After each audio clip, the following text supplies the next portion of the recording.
So welcome everyone to Care in the Late Stage. This is a community dementia education program of Alzheimer's San Diego. My name is Amy Abrams and I'm the Director of Education at Alzheimer's San Diego.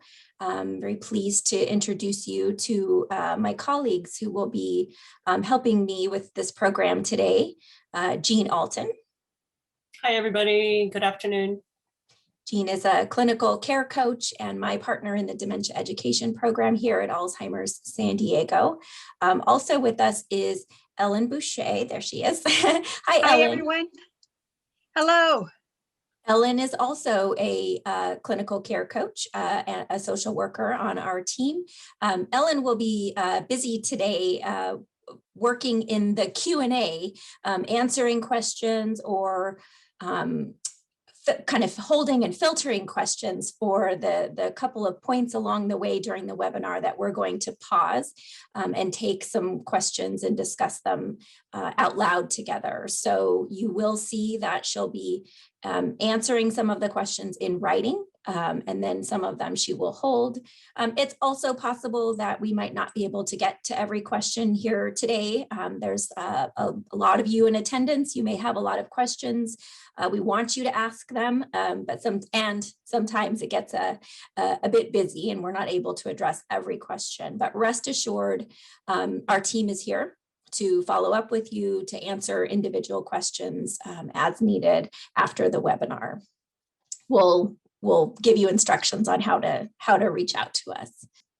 Let's get started on our agenda. Here are the topics that we intend to cover during this program. I do want to say right at the outset, and we'll point this out again later as we go along, that there is a second part to this webinar. It's not required that you attend it. They both stand alone perfectly fine, separate and independent of each other. There is another program the same time next week, next Wednesday, the 17th, on the topic of hospice and palliative care specifically.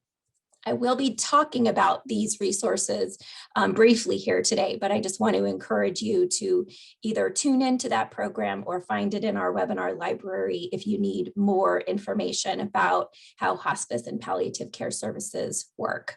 What we're going to be focusing on here today is, as the name of the webinar implies, providing care, connecting and communicating with someone in the late stage of dementia. So we will talk briefly about what to expect in the way of, what does the late stage look like? What do we really mean when we say that? Physical and functional changes that are common in the late stage of the disease. We will talk about strategies for staying connected and communicating as language abilities are changing and declining. We'll talk about needs for comfort care and tips for providing personal care, having enough support around that. We will talk about what the transition to the end of life looks like. And then again, I'll be talking briefly about hospice and palliative care and other resources that we think are helpful to you. All along the way, we're going to address the important topic of coping, right? This is a difficult subject. I know this is one of those webinars. It's probably was difficult to even sign up for it. It's certainly difficult for us to facilitate it and to talk about these issues. They're complex. They're emotional, they are laden with grief and sadness. We understand that. We hope that by talking openly and directly about these things, we can mitigate some of the fear and confusion around what to expect and make this a little better of a journey, both for you and for the person who's living with dementia that you care for or support. So we'll start on that, the foundational look at exactly what are we talking about when we refer to the late stage, what physical and cognitive changes can we expect? So we use a very simple staging model here at Alzheimer's San Diego. We just talk about the early stage when symptoms are mild, the middle stage when symptoms are more moderate, and then the late stage is the point at which the symptoms of dementia have become more severe. The questions we often get are, how am I going to know when we're in the late stage? What exactly does that mean? How long will the late stage last? And what kind of symptoms can I expect for them to have? So it can be very difficult to predict. No two people will experience the progression of Alzheimer's or other types of dementia in exactly the same way. There are so many factors at play in terms of their age, their overall health, what other conditions they have. Generally speaking, the late stage for most people is the shortest of these three stages, but that is not a universal truth, right? What we can expect is to see this long, slow progression, long, slow progressive loss of function over time that you see depicted on this chart. We do expect to see the late stage to be the sort of shortest, the most compacted, but exactly how many weeks, months, years are we talking about? There really isn't any way for us to predict that for any individual person.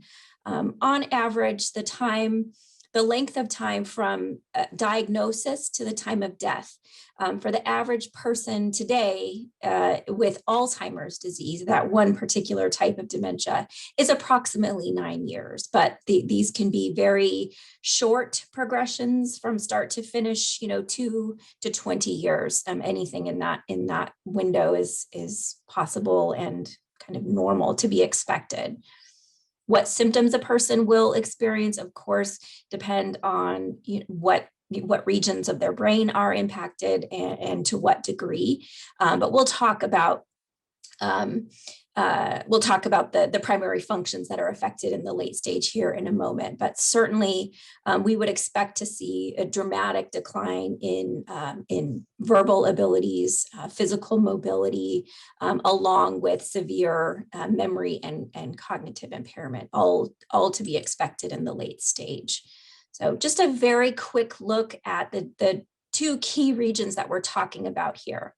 Most types of dementia start in the temporal lobe, that purple region you see there in the depiction. If you can see this image that's on screen right now, they start in the temporal lobe and sort of spread into different regions of the brain, producing different symptoms as they reach different lobes. In the late stage of Alzheimer's and various forms of dementia, most people are experiencing, they've got pathology, they've got disease present in nearly every region of the brain. There's still plenty of healthy brain tissue, there's still lots of healthy brain cells in there, and lots that is still working, but there is dramatic damage in nearly every region of the brain as the disease has spread from the temporal up into the frontal lobe, back to the parietal, and then eventually to occipital and cerebellum. The brainstem is not labeled on that image, but that is that sort of peach colored part of the image here that connects the brain to the spinal column. When there is damage in the cerebellum, we're going to see difficulty with movement. This is the part in the back of our brain that's responsible for a lot of our motor skill, both gross motor skill as well as fine motor skill and muscle control. When there's damage in this region of the brain, people tend to have significant difficulty with balance and overall sort of physical mobility. Speech is impaired at every sort of stage of the game here, but the cerebellum is heavily involved in speech. And so when a person is in the late stage of the disease and there's damage back in that region, speech can be severely limited, if altogether limited sometimes. When there's damage in the brainstem, this is the part of the brain that's regulating many of our sort of involuntary activities, our ability to swallow, right? The signals that tell the esophagus what's coming down. Is it food? Is it liquid? Is it air? Is it saliva? So we'll start to see difficulty with swallowing, regulation of a person's body temperature, the ability to digest foods and liquids, changes to the sleep cycles, very common in the late stage. And then, of course, these are the regions of the brain that are sending signals to our essential organs, keeping our heart beating, keeping our lungs functioning properly, helping us to continue to breathe.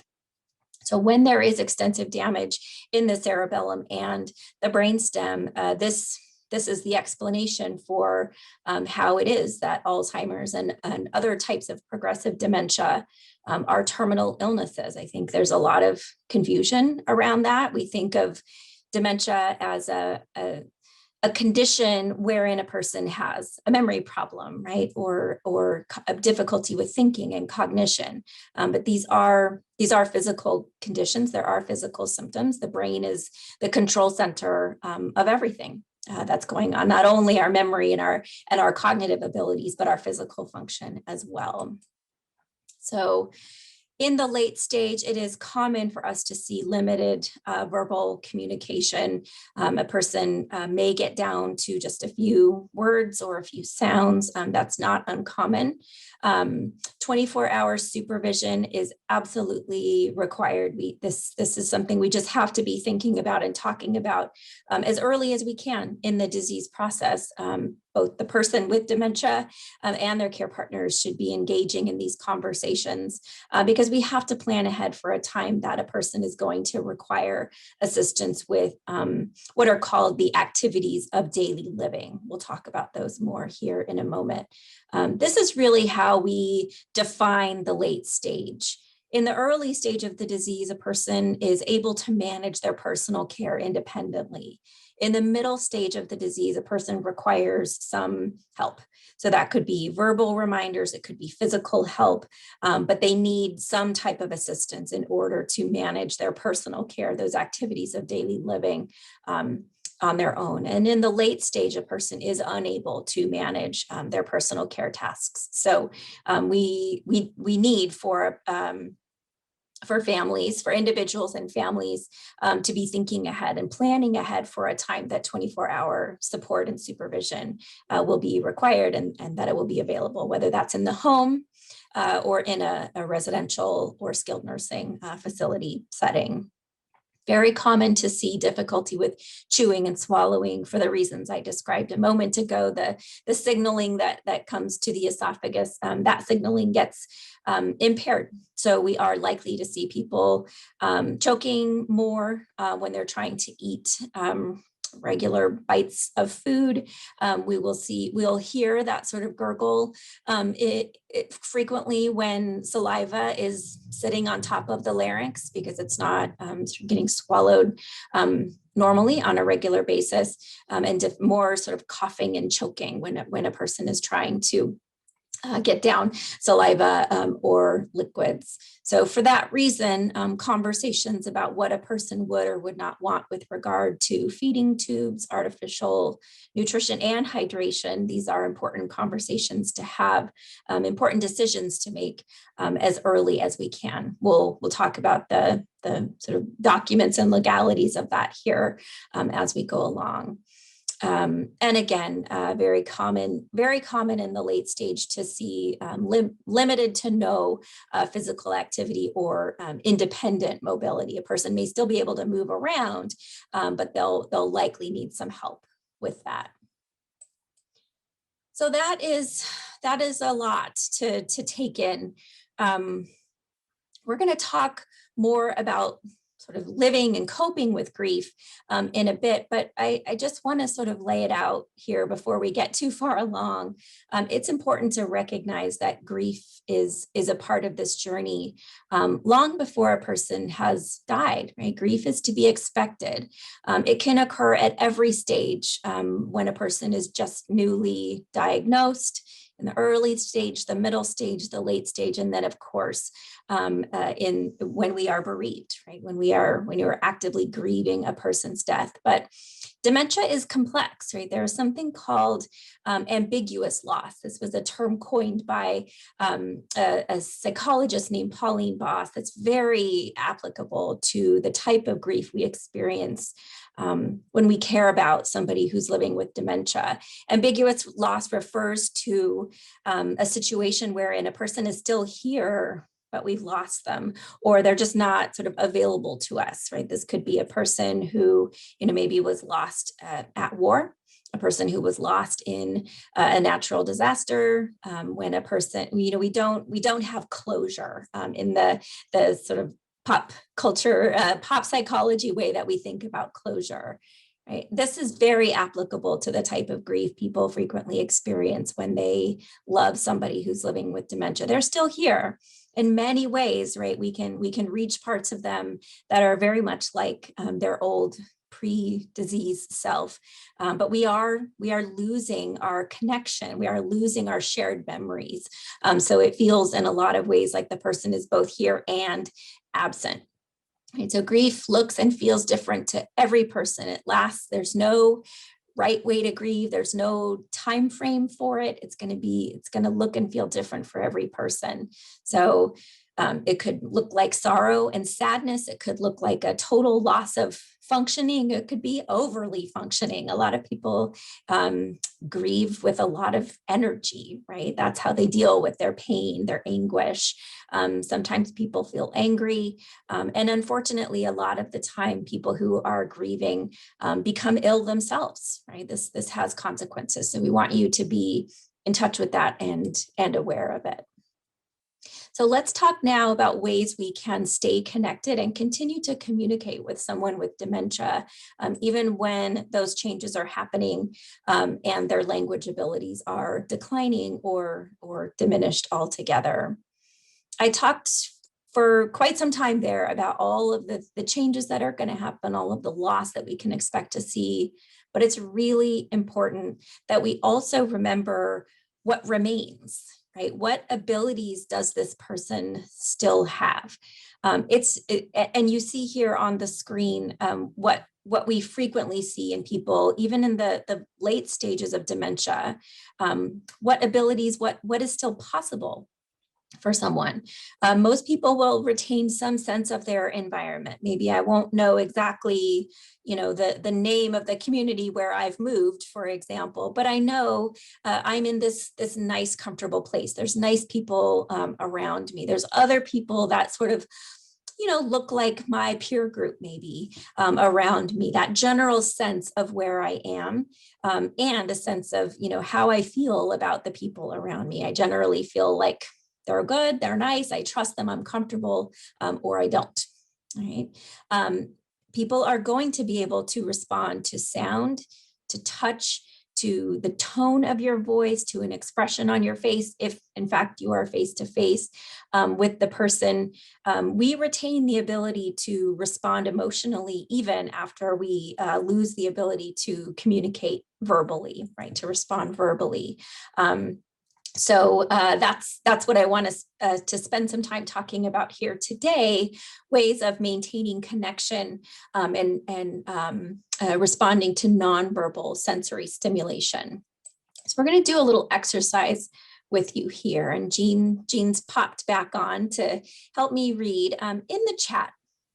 So again, please open up your chat box if you haven't found it already. And also when you're sending a chat, please open up the drop-down menu that says all panelists and attendees. That way everyone can see your response and not just us. So in the chat, tell me what you think about this picture. Just looking at this person, what things could you guess that you might be able to tell about them? What do they like to do? How old maybe might they be? What do they care about? What do they enjoy? How's their mood right now? So we're getting some thoughts here. He's happy and engaged. He likes gardening and being outside, outdoors. Yeah. Maybe in the 80 to 90 age range. Okay. He needs sunglasses, but he's happy. Yeah, you're right. You're right. He's in some bright sunshine there. Yeah.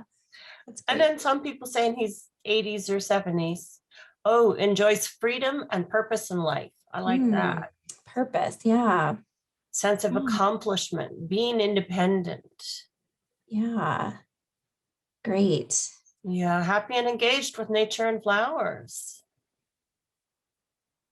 Wonderful. Can still read a watch. Read a I love that watch. one. Yeah. Yeah. I always notice that watch when I look at this picture. Me too. Can Use tools to garden also, and right. He's got some using them dexterity. appropriately. Yep. Right. He's probably left-handed looking at that picture. I don't know. I could be wrong. I don't know much about gardening, but I guess you'd use your dominant hand for that, right? Yeah. Great. He's well groomed. And Yes. I always notice that his like mustache is nicely trimmed. Right. This is clearly a pre-COVID photo here. He's gotten a haircut and a mustache trim lately. Yeah. Yeah. Yeah. This is probably someone who enjoys the outdoors, right? It looks like his flowers are healthy, right? So he's probably a gardener finding joy. Yeah. Yeah. Connecting to the things that are familiar. Yeah. Yes. So a reminder here, we don't actually know this person. I certainly don't know this person. We're making things up here, but, thinking about who this person might be, try to connect that to who the person is, that you really know them to be, that you care for. And remember, every person, sort of wherever they are in this journey, early, middle, late stage, end stage, has, regardless of their physical, cognitive abilities, there are things about them that make them special, right? That make them unique. Maybe that, this is a particular flower, the smell of which brings this person great joy and memories of a place that he was connected to in his childhood. Who knows, right? Everybody's got those people and places and activities that they enjoy, a history, a particular set of values, and little things that bring us comfort, joy, connection, purpose, all those beautiful words you were using in the chat, right? Favorite smells, favorite songs, a movie, something that always makes them laugh. So what I would like you to do now is think about the person that you care for. And take a moment. You can either share this in the chat or just write it down to yourself personally, but write it down somewhere, right? Think about the unique qualities, characteristics, preferences, the personal history of the person that you care for, or just think about one person if you're not caring for one particular person. What is it that makes them them? Is there a particular song they really love? Are they a really great joke teller? Do they love listening to jokes or old Broadway musicals? Does anything come to mind? Cat loving. Oh, I love it. That's a great one. Oh, Hawaiian music. Beautiful. Beautiful. A seamstress. Lovely. Loves to sing. The life of the party. Yeah. Yeah. These are beautiful. Oh, a particular type of prayer, Orthodox Christian prayer. Oh, connection to an old culture. Yes, these are wonderful examples. Another thing I'd encourage you to think about, try to think of something they can still do. Because I think as care partners, we focus a lot on what they've lost and what they can't do anymore. Is there some skill they still have, even if the skill is, a bright smile that makes you smile, right? Whatever it might be.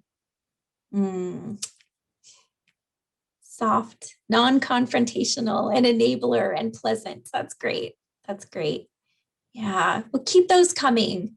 Thank you for sharing these bits of your person with us. This is lovely to see. Oh, I love this.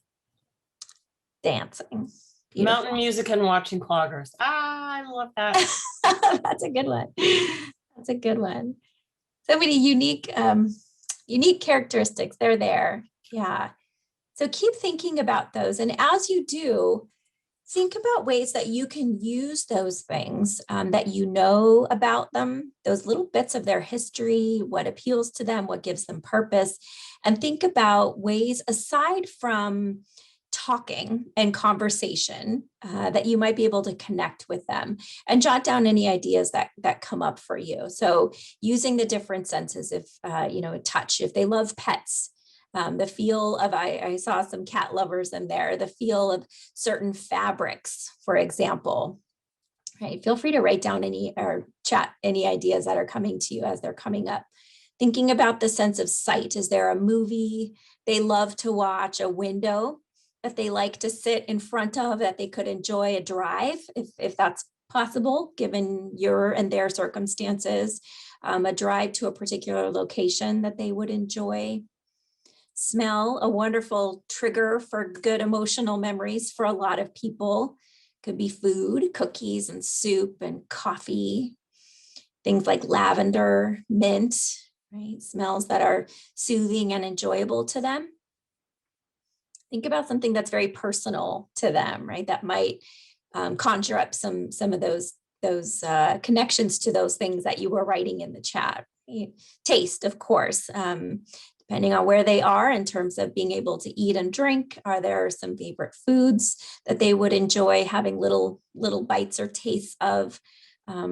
Conversations, stories you can tell about foods and meals that you've enjoyed together. And then finally, sound, a really impactful way for us to connect to people. For someone who loves to dance, right? Maybe they aren't able to physically dance anymore, get up and do the old dance moves that they used to do, but could they listen to the music that they love? Can you sway and move in your chairs or in the bed, right? However they're moving. Music is a very powerful way to connect with a person, especially in the late stage. There's lots of wonderful anecdotal, beautiful videos available. You can find them on YouTube, or there's a really beautiful documentary streaming on Netflix called Alive Inside about the power of music to connect to people who are pretty deep, pretty late in dementia or mental illness. So music is a very powerful one. Songs they love, songs you've enjoyed together, but also the sound of water, the sound of bird song, right? There's many other sounds that might be enjoyable to them. And I just want to emphasize, we're not looking to get them to remember things through this, right? They might, and that would be a lovely outcome, but we're really just looking to create connection and a nice moment together. Right? So as we're doing these things, keep in mind that, while language, while physical, the ability to connect physically or move the way that they used to may be changed, people in late stage dementia absolutely can and do experience a wide range of emotions, just like the rest of us, right? During the course of our time here this afternoon together, we're all probably experiencing some, range of happiness, of sadness, of joyful memories, of grief, of loss, maybe of some physical discomfort, right? Who knows? Those ranges of experiences, the ups and downs, are normal for all of us. What's different is that the person in late stage dementia may not be able to sort of filter or monitor, right? Regulate those emotions so much. So humor, laughter, absolutely still a wonderful way of connecting, even if they can't, answer the punchline of a joke. They may still very much enjoy jokes and humor and, watching funny videos. Many people with dementia know when something is funny, even if they don't know why it's funny, right? So enjoy. If you're laughing, you're very likely to get them laughing with you. So again, our focus here is on not trying to get them to, have this fun experience that they're going to remember tomorrow. That might not be a realistic expectation. You can remember it tomorrow. You are now the holder of your memories together, right? But what we can do is create these nice moments. If they have a really good belly laugh this afternoon, in all likelihood, they're still going to be feeling the physical effects of that later tonight or maybe even tomorrow, right? So we can create the good outcomes, even if we can't create memories that are going to stick for them. So this is just a very brief overview of a couple of our key communication strategies that we cover in more detail in our communication skills classes that we offer here at Alzheimer's San Diego. So please do attend a live webinar. It's one of our core programs. We offer it regularly, or you can watch a recording in our webinar library of the class that's called Communication Skills if you need more information about this. But in brief, we emphasize very slow, clear, direct speech, right? As best you can. I realize you all have different relationships and, especially right now, given the circumstances of the world, different abilities to connect personally with someone, right? You might be communicating only by phone or video conferencing, or not at all, right? If they're not able to use those tools and you're far away. But if you are face-to-face, right?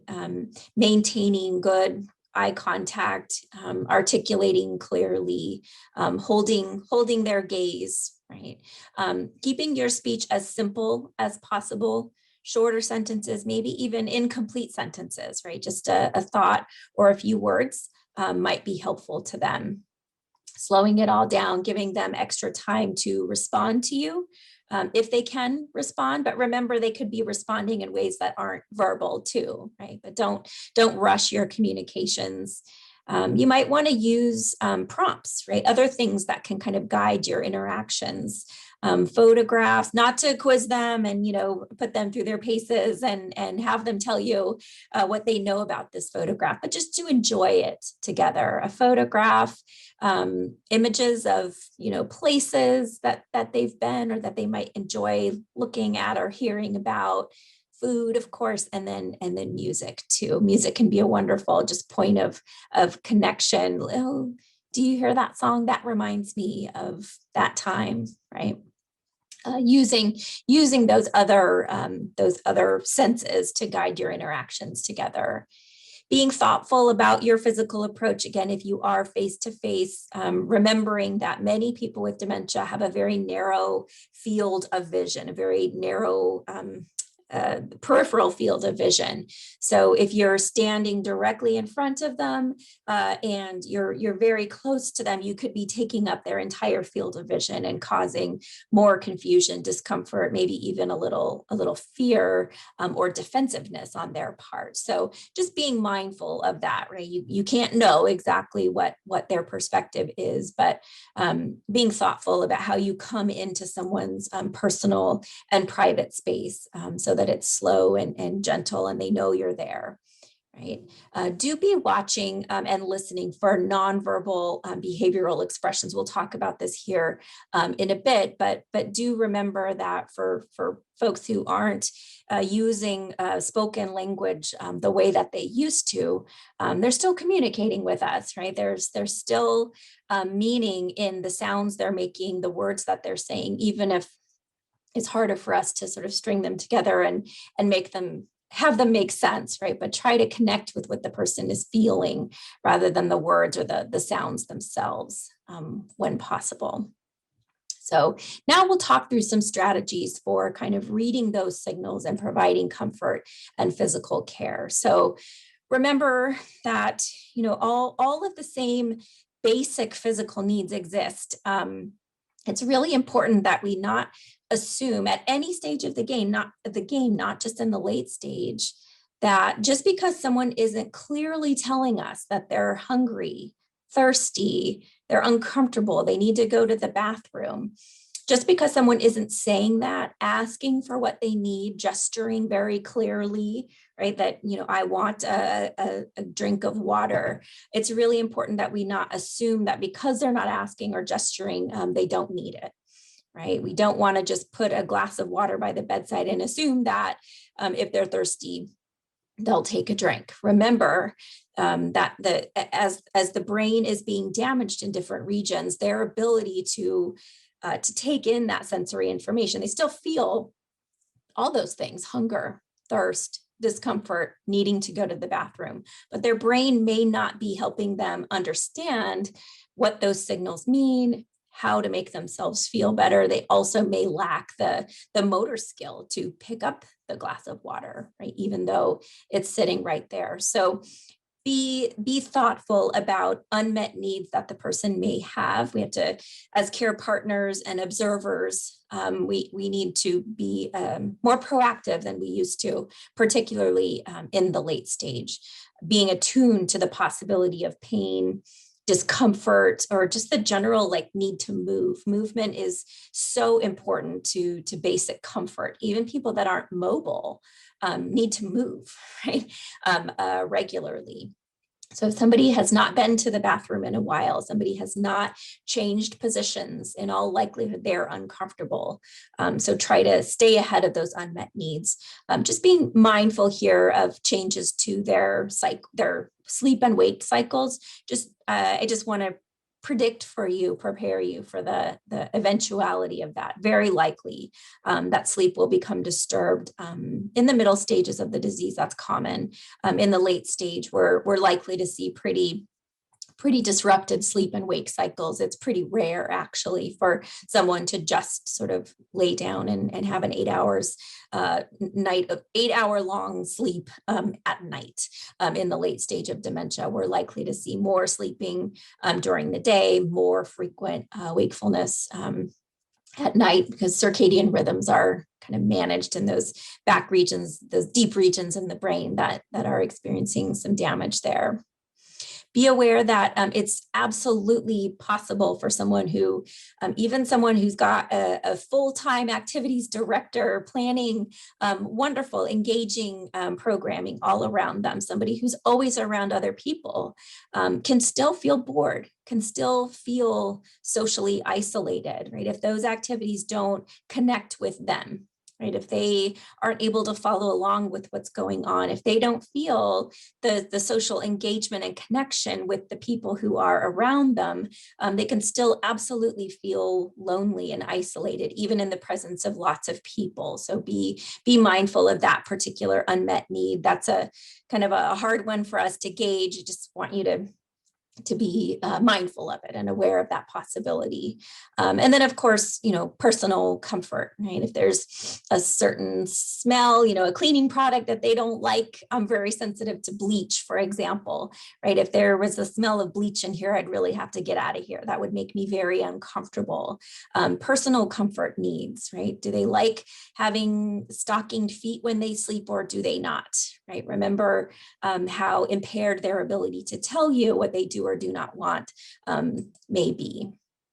So in addressing those needs, remember that acting out behavior, saying things, doing things that are kind of out of character for them, this is a form of communication, right? Behavior is a way to express, I need something from you, or I need something generally. Something doesn't feel good to me here. Look for those nonverbals. It could be changing facial expressions. It could be a repetitive movement. Someone who's tugging at a piece of clothing, for example, right, may need to use the bathroom, for example. Don't rely on them to communicate what it is that they need, and watch for those sudden changes. Do be aware that a loss of function, a slow loss of function over time is normal and to be expected. A dramatic change in a person's functional status, in the span overnight or in the span of just a couple of hours, if they've lost the ability to communicate, they've completely become newly incontinent and they weren't yesterday. Right. Sudden changes usually mean something medical is going on, right? They've got an infection, an illness, something's going on. So when there are sudden changes, don't chalk that up to just a progression of the dementia. Do talk with a healthcare professional about what might be going on there. And of course, it goes without saying, but I know a lot of you don't do it. You need help. You need a backup plan. You can't be doing this 24/7. Right? You need to have somebody in your back pocket who, if you need to step away for a moment, or your loved one is having some kind of an emergency, somebody can step in and support you through that. So you need a backup plan, right? So it's a nice visual of those ADLs that I was talking about before. Remember, the late stage is really defined by the need for assistance with all or most of these tasks. So it's important.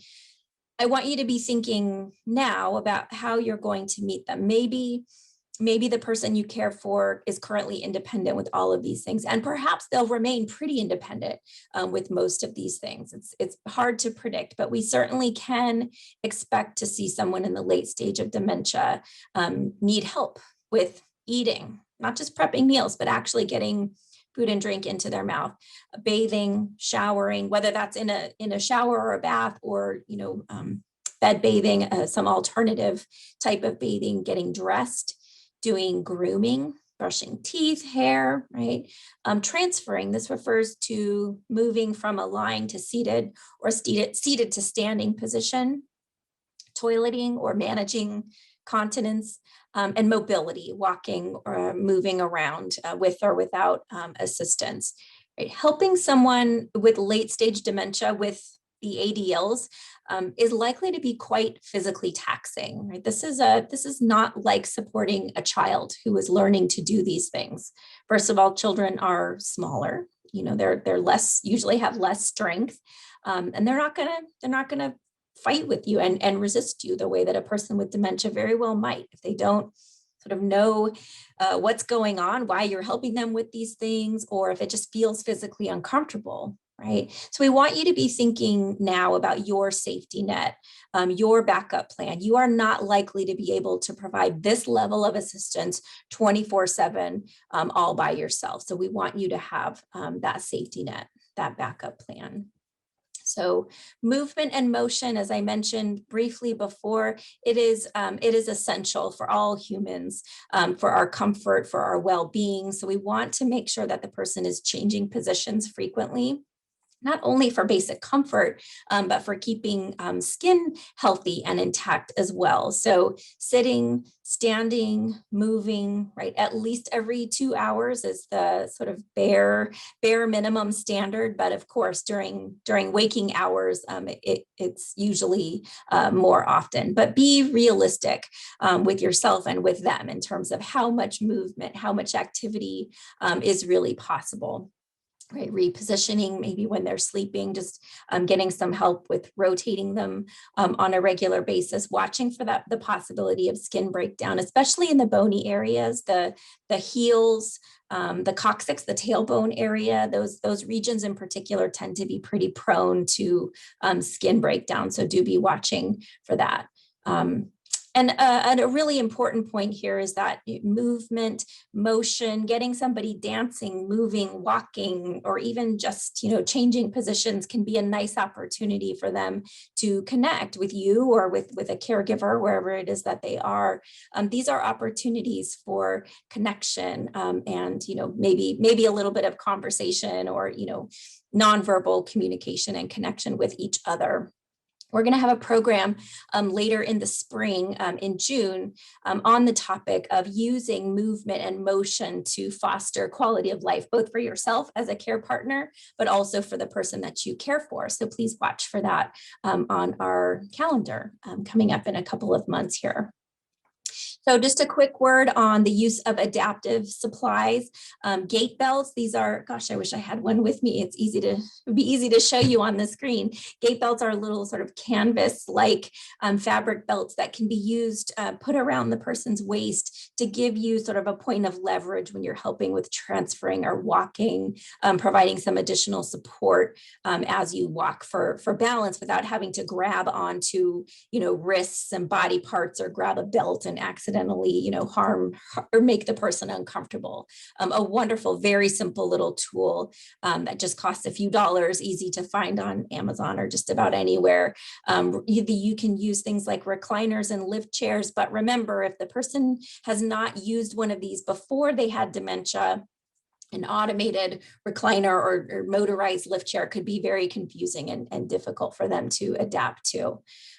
Lots of what are called durable medical equipment supplies, DMEs, that can help improve safety in the bathroom, the shower, right? Chairs, raised commodes, even bedside commodes, although those can, again, be difficult and confusing for someone who is not used to using one. Remember how difficult it would be for someone with dementia to learn to use a new piece of equipment. Right. So if you need these items, you can ask your physician for them. They can generally make a referral for home health care or physical or occupational therapy that can help you get set up with some of this. You can also pay for them privately at a medical supply store. So if you need referrals to any of these types of resources, please reach out to our social work team. They can connect you with local support there.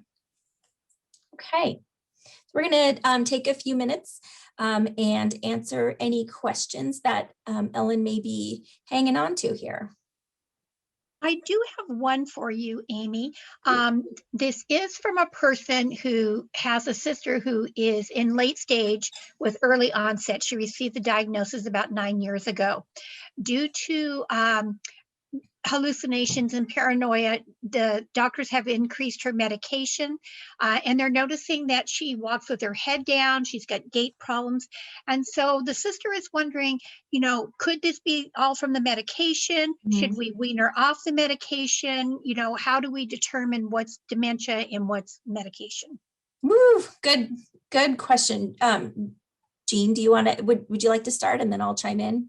Well, I guess, the first thing I would do is be going back to the doctor with those questions, because none of us here are doctors, so all we can give you is guidance and not the specific answers. But it could be medication related or it could be disease related, so it does need to be looked at further. And I guess the other thing I would say here is, if she is in the late stage, is she on hospice? And if she isn't on hospice, which Amy will be talking about later here and in much more detail next week, but if she's not on hospice, this would be a good time to have the hospice discussion, because that is one of the things, amongst others, they look very closely at is medications and whether the medications are helping or hurting. Yep. I totally agree. I think having somebody review those medications would be a really good first step. That could be a doctor, that could be a pharmacist. It absolutely could be a hospice provider. Yes. Great. Thank you. That's it for right now. Okay, I see you've been answering lots of questions in there, Ellen. So thank you. We will be breaking again here later in the program for any more questions we want to talk about out loud. So great, sounds good. So now let's talk about what that transition to the end of life may look like. So in very broad strokes, the end of life for someone who has late stage Alzheimer's or another type of dementia doesn't necessarily look that different from the end of life from any other cause. It's not that distinct. It's not distinct in any specific or predictable ways, but just in the same way that we all live differently, right? We're all so unique. We're all going to die differently as well. So let's talk generally about what it looks like when somebody is beginning to make that transition toward the end of life. We typically use, when we talk about late stage, end stage, and then death, the language that we use here is that the person is in the late stage, right? This is the phase of the disease where the symptoms are severe. They enter an end stage, right? Where systems are really beginning to slow down, to shut down. Then there's a transition, and what that is a transition into the what we would refer to as actively dying, active death, right? So transition is not active death. Death is something different. So just to explain that kind of terminology, but in that transition, what we're likely to see is very little time spent awake. more sleeping throughout the day, very, very common. And in the transition toward the end of life, it can be to where the person is only awake for short, a few minutes, a few times a day. That's not uncommon. More difficulty with swallowing, as we described, but also just generally not having any interest in food or drink. Very, very common. So not interested in eating it or drinking it to begin with. And then when they get it, having more difficulty getting it down. Altered communication. So all along, as we've been describing, communication changes right from the very beginning of these conditions. The things people say and how they communicate certainly changes even early on in the disease process. By the late stage, as we've described, the person's likely to have limited or very significantly changed communication. And at the time of transition, we're likely to see that change. That could mean anything. Sometimes we see people start to, kind of perk up and talk a lot. We see people sometimes sing or hum, right? And they haven't been doing that. What I mean to say here is it's different. I can't say exactly what it might look like for the individual person, but hearing them talk about things they haven't talked about or use words you haven't heard them say in a long time, or again, singing or, just making sounds that are different, grunting, humming, those types of communications, that's not uncommon to see happening. And then contractures, this is the word that we use. This is very common at the end of, in the transition and at the end of life in many conditions, but it does happen in dementia as well, wherein the hands just sort of form into these fists that sometimes look tight and uncomfortable, but if you really feel their hand, you'll notice there's not a strong grip there. It's just sort of it's a contracture. The joints are curling in on themselves. It is common. It's not something we need to worry about. You can use that as an opportunity for massage and touch and connection, right? If you want to try to ease their fingers open, if they can move more easily, but do try to keep the hands clean and dry to prevent skin breakdown or infection there. We just want to predict for you that contractures happen, and it isn't necessarily something to worry about. At the end of life, what we see is a total halting of the taking in of foods or liquids, especially in dementia, the end of life due to late stage dementia.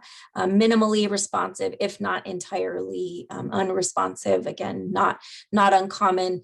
We'll see the hands and feet, the extremities typically get very cold just as the person is reaching the end of life.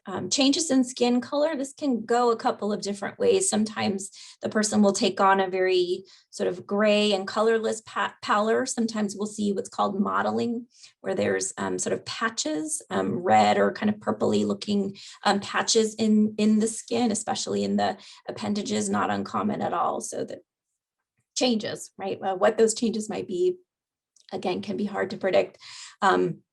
And then changes in the breathing, of course. It will likely become faster and shallower for a while, and then, of course,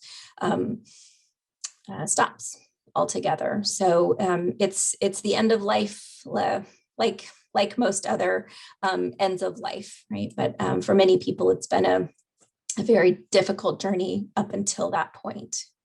So after a death, there's so many ways to handle this.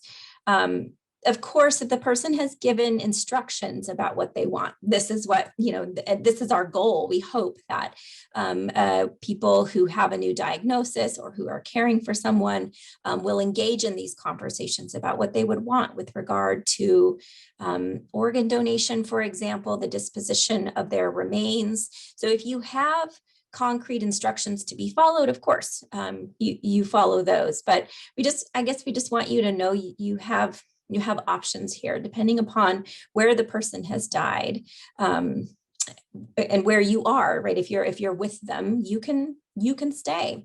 Bodies do not need to be removed right away, whisked off to a mortuary in most circumstances. You have time to spend a little more time with them if you'd like to, if you want to call other people in to come in and say their goodbyes, right? Again, the caveats of the current viral pandemic notwithstanding, there's obviously some limitations in those regards right now. But so after a death, it can be very hard to think clearly about what needs to be done. We do have a checklist that our social workers can provide to you with a list of what needs to be done. Don't try to do all of this at once. You don't need to, right? But at some point, you'll want to make a couple key contacts, let people know. Great to have like a phone tree or an email tree, so you can just tell a couple of people and the word will get out where it needs to go. Eventually, we need to notify attorneys, banks, insurance providers, the Social Security office, right? Other important contacts that need copies of death certificates, for example. Collecting those important documents, right? You don't need to rush around and do this in the moments after a person has died. But eventually, right, a gathering of that information and then getting the death certificate, doing all of that in a sort of organized and thoughtful way will really help you down the road. Again, keep in mind that the body does not need to be removed immediately. In most cases, you can spend some time. Home funerals and home death rituals are becoming more common and can be really beautiful. So consider the types of grief rituals that, that your culture or their culture observes, but also, whatever sort of feels good, whatever grief rituals with or without the person that might be helpful to you. You probably have a lot more choice and control in the matter than you have been led to believe. So don't hesitate to do what sort of serves your grief and serves your purpose in those moments. Okay, so let's talk about some of the resources for kind of making all of this happen. Each of us, I'm describing sort of a best case scenario here, right? Where you have an advanced healthcare directive, you're able to make decisions, what their wishes were with regard to feeding tubes and artificial hydration, for example. What their wishes were with regard to disposition of remains and burial plans and wishes. Each of us has a better chance of having the good end that we want if we've done some thinking about what we want, we've gotten it down on paper, we've done the documentation and done some planning ahead. So let's talk about some of the resources for that. And I do want to recognize that, you may not be in a place right now, depending on where you are, where they are in this journey, where these things are still, you can still talk about them and update documents. We do recognize that. But if you are planning and thinking ahead, here's what we want you to be planning and thinking about now, right? How a person feels about the administration of CPR. Would they or would they not want CPR to be administered if their heart stopped? A DNR order, a do not resuscitate order, addresses just that specific issue, whether or not CPR will be administered. There are other documents, which we'll talk about here next, wherein a person's wishes and decisions on these other topics can be addressed. The use of a feeding tube, right? Receiving artificial nutrition, insertion of peg tubes, for tube feeding through the stomach is very common in people with late stage dementia. There's mixed research out there about whether or not this is beneficial. For a lot of people, it's sort of not worth the agitation that it causes, having this, thing stuck to their stomach that they are agitated by and play with and pull on, right? So really important that you, if it's not you, that the person who is their healthcare decision maker, if at all possible, knows how they feel about feeding tubes, the use of artificial intravenous hydration, should they not be able to swallow anymore, the use of antibiotics in the event that they're in the late stage of dementia and they develop a pneumonia, for example. Would they want antibiotics to be administered, or would they rather receive comfort care? Right. Would they want to be in the hospital now? Again, this is another one of those questions that's layered with additional complexity right now. But generally speaking, right, this is an important thing to know, especially if somebody lives in a communal care environment, assisted living or memory care, for example. If they had a fall, right, would they want to go to the hospital and be treated, or would they want to stay home where they are? Especially if they live in a congregate living environment. If you want to prevent hospitalizations, the best thing you can do is to get hospice in place, right? So that they will be cared for where they are, rather than rushed off to the hospital for every little thing. So we have to do this on paper, right? It's one thing to know what the person's wishes are, to tell somebody what you want, but it does, the discussions, the discussions need to happen, but then you got to get it down on paper. So a couple of nice tools that are out there for facilitating these hard conversations about what a person does or does not want: prepareforyourcare.org and gowish.org. GoWish is actually a set of cards that you purchase, and you can like play this neat little game, actually, where it facilitates conversations through an interactive activity that you do together. But Prepare for Your Care is a website that just has some good sort of structured discussion templates for discussing these difficult topics. And then, it needs to be documented. So an advanced healthcare directive is a document that not only names who's going to be the agent for power of attorney for healthcare decisions, but gives them detailed instructions about what the person does and does not want. All those things I've been talking about: feeding tubes, IV hydration, the use of antibiotics, the use of ventilators, right? Many possible questions today about what a person may or may not want. The advanced directive gives the person not just like, a blanket DNR or no heroic measures, right? It really allows them to detail out what they would and would not want. The post form is a very important document to be aware of.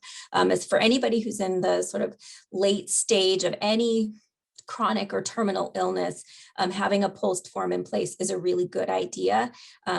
We have resources for you toward the end of the slides here, which again, we will be emailing out to everybody about where you can get a post form online, free, downloadable, or we can send them to you too. The post form is a physician's order for life-sustaining treatment. This is a document that a patient fills out with their wishes and then brings to a doctor's appointment. They talk about it with their physician, and then the physician signs it.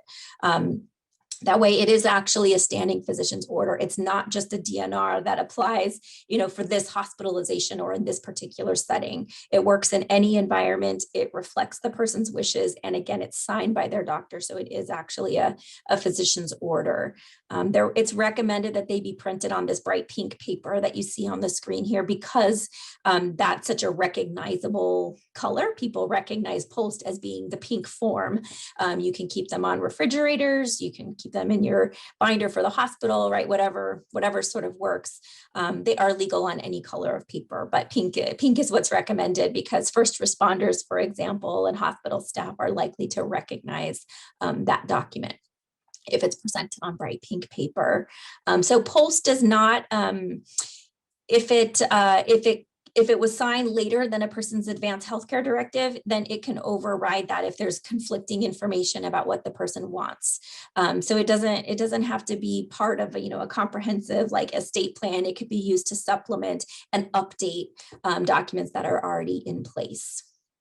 I get a lot of questions about the End of Life Options Act, sometimes referred to as physician aid in dying or physician assisted suicide, some folks call it. In California, we do have the End of Life Options Act, but people with late stage dementia are not eligible to access this particular bit of legislation because it requires that the person ask for the person has to make 2 verbal requests of the doctor, and they have to be able to express their understanding. They have to be able to not only ask for it, but to be able to self-administer the fatal medication. So because of the nature of late stage dementia, it is understood that anybody, who's within that, maybe the last 6 months or so of their life with the particular terminal illness of Alzheimer's or dementia, they would not be eligible to make that request and then to administer the medication. So palliative care and hospice care, these are resources that are frequently not well understood, and for good reason. They're complicated, they're difficult concepts. And again, next week, on the 17th, we'll be having a program called Preparing for a Good End, where we'll go into more detail on these programs, but I want to introduce them to you at least briefly for now. Palliative care is a type of medical care that is designed to address pain. It's been around for a very long time, but we really are starting to see it used more widely now. It's used to address pain and suffering. That could mean medication. It could mean other types. Sometimes it's like radiation to shrink a tumor. It's not to treat the tumor, it's to shrink the tumor, right? To make it smaller so that the person is more comfortable. It could be various types of therapies to provide comfort. It's designed to address pain of any kind. So that's physical pain, emotional pain, and spiritual pain. Right? Palliative care is not just for people who have terminal illness. It's for people who have a chronic condition that causes them one or more of those types of pain. So it is appropriate for people at any age, any stage of their illness. There aren't limits on, when it can be administered, when it can be referred or started, the way that there are around hospice services. It can also be provided along with curative treatment. A person could be pursuing the aggressive treatment of cancer and also receive palliative care to address the pain, discomfort, nausea, for example, that accompanies that. So it's not necessarily exclusive of trying to treat or cure the terminal illness. I like this quote that I found on the Vitas healthcare website. Thinking of dementia as a terminal illness from which people are dying over years instead of months allows one to focus explicitly and aggressively on a palliative care plan. Dementia causes pain. Right? Maybe not physical pain, maybe physical pain, right? If the person is unable to address physical discomfort or needs. But certainly when we think about the agitation, combativeness, restlessness, many of the severe behavioral symptoms that we see in some people who are living with mid-stage dementia or late stage as well, that is suffering. Right? If they're not able to alleviate that suffering, that pain, that discomfort, that is pain. And a person who's suffering behavioral disturbance like that may be eligible for palliative care services. Palliative care is generally covered by Medicare, traditional forms of health insurance, but not quite as broadly and widely as the hospice benefit in most cases.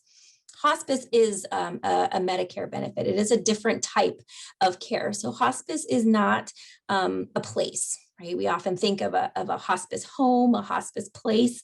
Hospice refers to a type of care, a concept of interdisciplinary care that's delivered wherever the person is. So it could be in their home, it could be in a residential care facility, it can be delivered temporarily in a hospital, or there are residential hospices, a few. We don't have many of those here in San Diego County, but hospice buildings where a person can go to receive hospice care, but usually it's just provided wherever the person is.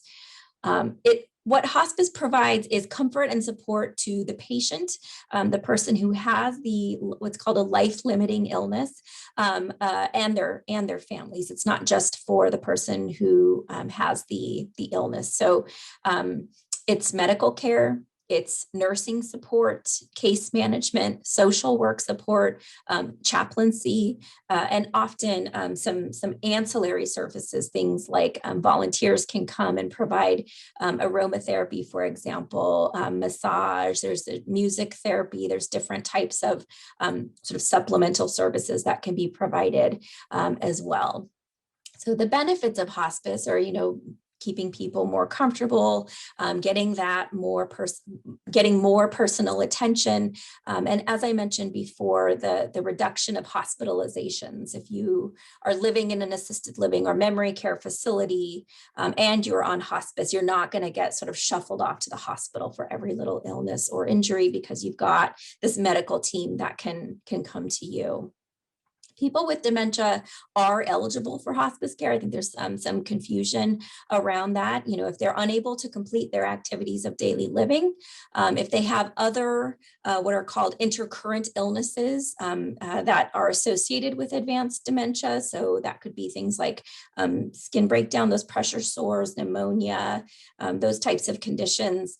Impaired nutritional status, meaning that they're losing weight, they're not eating, they've had a significant weight loss in the last few months, or they have comorbid conditions that are causing them repeated infections, hospitalizations, a declining function, then a person is probably eligible.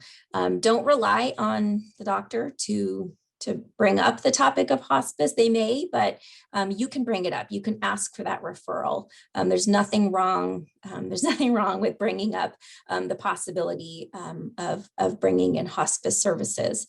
A person can be on hospice for more than 6 months. I think that's another sort of common misconception. You would just be recertified to continue on the hospice services if the person is still alive. Okay. So Jean's here, and we're going to take some more questions if there are any. I think Ellen has one for us. Great. I do. It's a very interesting one and a common one. This person, her mother-in-law, was on hospice for 10 months last year, but she did what we call graduating, where she no longer needed hospice. Yeah. And she says, she's non-ambulatory, but yet she gets out of her hospital bed at night. She's actually walked around the house with assistance. Mm-hmm. She can have some very clear conversation and a surge of energy between 12 in the morning and 2 in the morning. And it's been like this for about 4 months. She's wondering, how long does it last?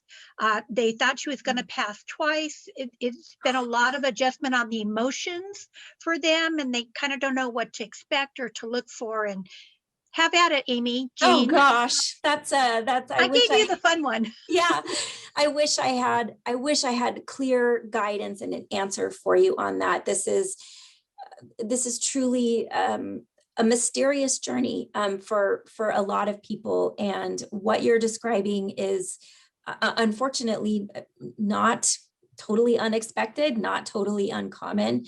We often see, especially people who receive hospice and palliative care, the fact that they're receiving those services causes them to improve, right? And so we'll see these sort of bursts, these waves of higher function. The person sort of seems like they've got new energy. They're able to do things they weren't able to do before. And it just sends people into this, that's part of what makes this grief so complicated, right? Is that it can be so hard to predict exactly what's going to happen next. I would say hang in there. Do reach out to, you said they had graduated from hospice. They may be eligible for palliative services or ongoing bereavement support. I don't know, Jean, do you have any other I would just, I'm just going to kind of piggyback on your remarks that, sometimes it just is this emotional roller coaster like that. And I'm sorry to tell you, but you just kind of have to hang on and go with it. I remember this happening when my dad was dying, and he would kind of rally and we would be like, oh gosh, this is great. And then there would be another decline. And I remember specifically, and this was just 24 hours before he actually died, he perked right up and he asked for, he wanted some French fries and a beer. Mm. And I ran out and got him some French fries and a beer, and he had about 2 fries and 2 sips of beer, and that was it. But I was all excited because I thought, this wasn't the end, but It was. So I'm just saying, I empathize with the up and down of this. Yeah. I don't know why this happens with some people and not with others, but I think you just have to kind of put your heart and your mind in it that this is how things are going to go. And it's not predictable. Is this, this kind of high point going to be the last high point, or Right. this low point going to be the last low point? We don't know. And then,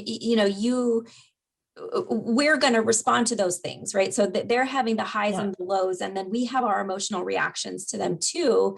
And then people feel guilt about those reactions, right? I think sometimes people feel that the rally does not produce feelings of joy and relief. It's like, oh gosh, is this ever going to end? Right. And then people feel guilty for thinking those thoughts. So I really encourage you, have a support group that you can reach out to, people who understand what this is all about. Access those bereavement supports that are available to you through the hospice, Absolutely. whenever they're available, and just know you're not alone in whatever you're feeling there. Yeah, that's exactly it. Lean on your supports during these times. Yeah. Any other questions, Ellen? Actually, we just had a whole slew of them come in. I think, Amy, one of the things that someone is saying is they're holding off on moving their loved one to memory care due to COVID restrictions and the visiting. And so I don't know if you want to touch on that. I'll answer the rest of the questions, but 2 people referred to the COVID and the visiting, and I don't know if you want to address that. I'm sorry, what was the question around it? The question is, they're holding off on moving dad to memory care, and wondering about visiting, if you have any feedback on when people might be able to visit, or what you might have heard about that. So. Okay. Yeah. Thank you. It is a good question. It's very person and very community specific. So you of course you need to talk to the the admissions folks at a particular community that you're looking at. But speaking very generally, nursing home spread and assisted living spread is dramatically dropping as this population has had access to vaccines.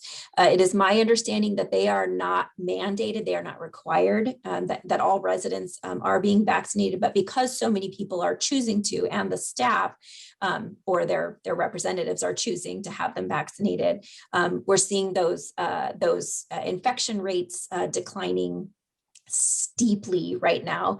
I would expect that for any communities that don't currently have in-person visitation back in place, most of them have it back in place to some extent, right? Some iteration of outdoor visits, maybe only an hour a week, for example. But most communities right now are starting to open up. They're not all doing this yet, of course, but they're starting to make exceptions, wherein a person can be deemed an essential caregiver to a resident who lives there, so they can come in more frequently.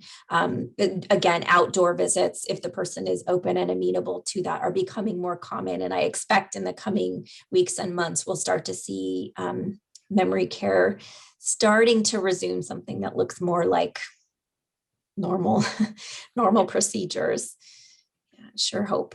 But, yeah, and I would agree with all of that too. It's just, it's a changing landscape daily. Yeah. Fortunately, seems to be changing towards the positive. So just keep inquiring, Yes. Right. If I think there is still an assumption out there that you can't hire in-home care, you can't go to day programs, you can't move a person into residential care right now because of the pandemic, and that's definitely not the case. It's different. It's changed. The processes are different, but those resources are available in the community.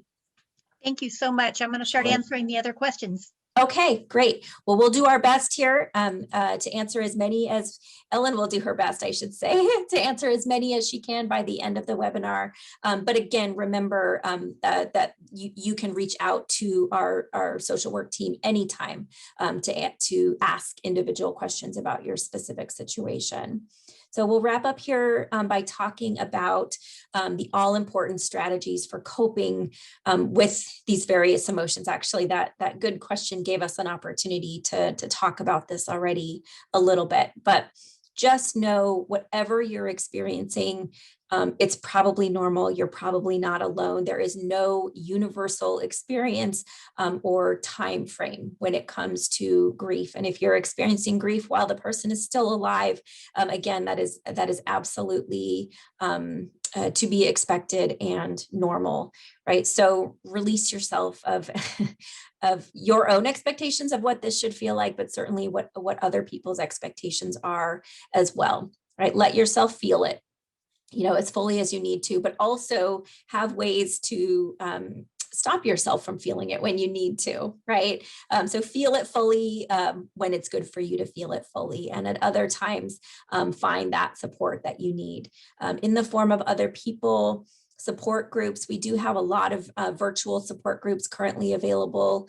Our groups are not meeting in person. There are some support groups that are meeting in person out there and available, but we're currently keeping all of our groups virtual for the time being until things improve a bit further. But the support that you can get from a room or a Zoom full of people who are also living this is impossible really to communicate the value of that.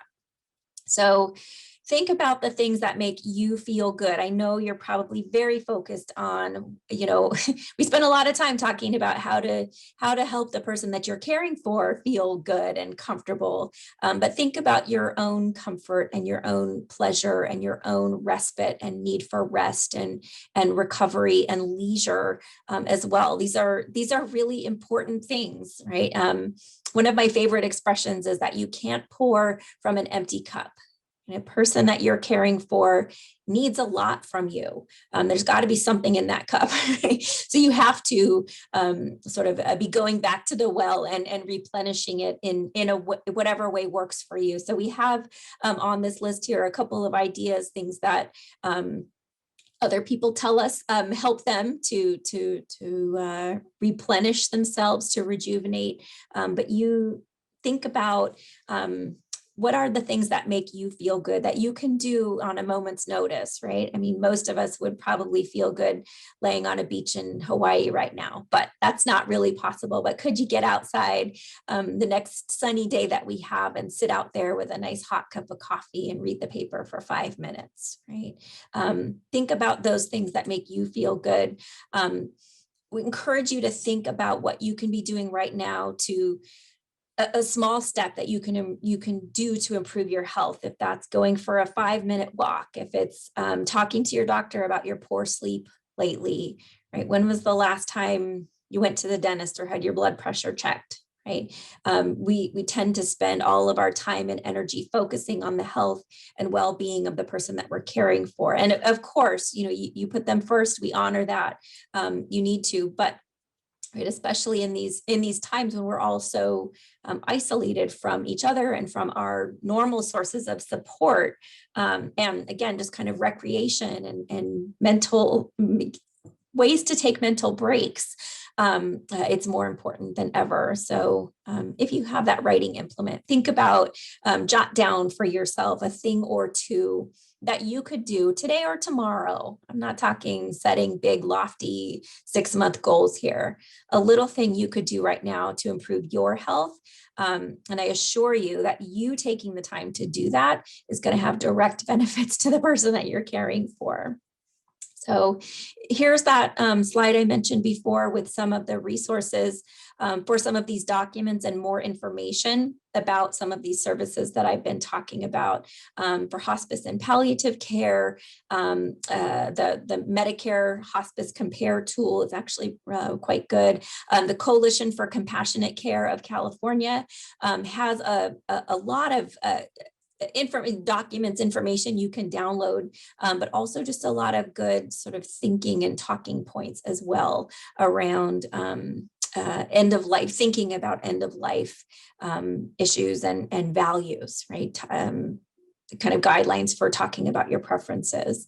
Hospice and Palliative Care Organization, and then the California Pulse, where you can download the Pulse form that I was talking about before, as well as lots of good information about it. For any of these resources or other support that you are in need of, please just know that Alzheimer's San Diego is here to be a help to you. Here's kind of a visual look at the array of programs and services that we offer. You can reach out and talk to one of our dementia experts, attend a support group, find other education programs. We've got our volunteer respite program where we can pair up volunteers to make virtual visits and keep a person sort of virtual company until in-person visits are possible. Again, we have counseling services for caregivers who are in need of additional psychosocial support, and a whole host of other resources. I think reaching out, getting in touch with one of our social workers is probably the best advice I can give you, because you don't have to even know what you need. Just sort of reach out and we'll help you figure it out. All of our programs and services are provided at no cost, and they're available to folks with or without a diagnosis, or wherever you are in this process. We can connect you with what you need. So you can find a lot of good information on our website. You can reach us by phone, email, or even live chat us from our website. Or I know Ellen has been sending out a link to the what we call our follow-up request form. It's a little link. You can fill it out, tell us what you need and the best way to reach you, and a member of our clinical services team will follow up, answer questions, connect you to a resource, or maybe you don't even know what you need. That's okay too. just let us know that you're in need of support. So again, here's that information about some upcoming online programs, including the Preparing for a Good End program next week. And then we'll be talking about, we've been sort of throwing around terms like home care, daycare, memory care, skilled nursing facilities. These 2 care options programs are classes wherein we kind of dig in on what those things are, how they work, what they cost, how you find one, that type of thing. So those are just the upcoming programs. The full calendar, of course, is available on our website. So when the webinar ends here today, you're going to get directed to a short survey. We would really appreciate any feedback that you have, comments, suggestions, other topics you'd like to see us covering, that we listen to them, we read them, we incorporate them, and we really rely on and value your feedback. So thanks for taking a moment to fill that out for us. We will send an email out later today with the slides from this presentation, and again, a link to our webinar library where you'll be able to find a recording of this program. Anything else, Jean, that I to cover? think that's it. I just am encouraging everyone that's here with us today to come next week as well too, because it's just a continued conversation on all these important things we need to think about and talk about. So glad to have everybody here with us today. Yes. Thank you, Mona, for being a support to our folks here today. Thank you, Ellen and Jean, for being here with me to help out with answering questions and fostering some good discussions. Thank you all for participating and sharing with us about the person that you care for, the things that make them special, and the good information and resources I saw you sharing with each other in the chat. That's so valuable and so appreciated. We value that very much. So thanks everyone for coming. I'll go ahead and end the webinar, and we hope to see you again soon. Take care. Be well.